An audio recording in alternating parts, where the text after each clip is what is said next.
This is a beginner calisthenics workout. I've been doing this for the last few weeks and I've noticed some pretty decent gains, so I'll get straight into it.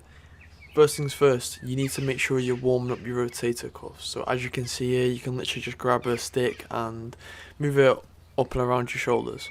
Then move your arms around in like a circular motion. You've probably done this before. It's really important to warm your rotator cuffs up because it's going to prevent injury and it's going to allow you to do more reps as well. If you have a resistant band, then you can also do what I'm doing here, and I really like doing this. This really helps me warm my cuffs up. I can feel like a nice stretch in my delts. So the first exercise is literally just you holding on. So you'll be able to see right here what I mean. You come up and you hold as tight as you can close to your body, and then you need to try and twist your forearms so they're facing in front of you. This will really get your chest. I mean, it's insane. You get such a good mind muscle connection with, and it just burns after. You want to be doing this for as long as you can, and I'd say around 5 or 6 sets for this is ideal.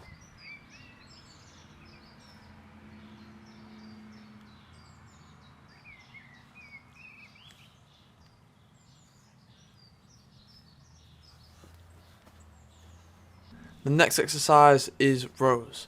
I prefer these rows way over any kind of barbell rows, as I believe it's just the best for getting a mind muscle connection. You feel it in your lats so well. Literally the only muscle it feels like you're using is your lats, as opposed to barbell rows where you can kind of feel your whole body doing it unless you've got really good form. But I find it hard to not have good form in this. If this is too hard for you, you can move your feet closer towards you. It's very important that when you come up, you hold it for just a short second and then come down as slow as you can. So I'd say you need to do as many of these as possible for around 4 to 6 sets.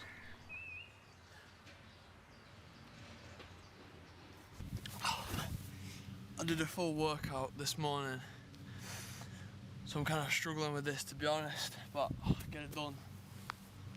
Get it done indeed. Right, nice. Next exercise is pull-ups.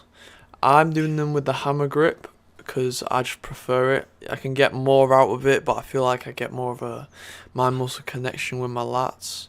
And it also allows me to keep my legs in a fixed position, which also gets my core very well.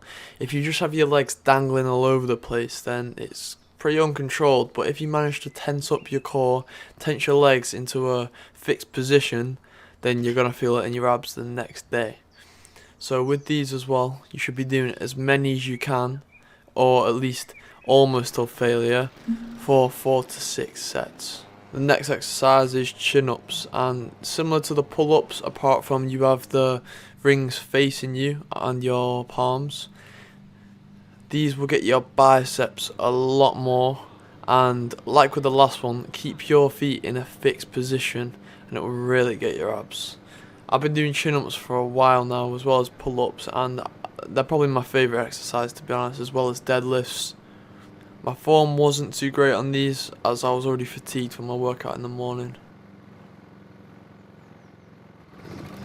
You doing that for a YouTube channel or something? Yeah, it is actually. Hey, the grass cutter man knows what's up. Next exercise, this will get mainly just your core, and it's knee raises. Keep bringing your knees up and then come down as slow as you can. I have now started to do these where I come up with my knees and then come down with my legs straight. That's like the next step, but start off with just bringing your knees up and do as many of these as you can, or almost till failure, for about 4 to 6 sets.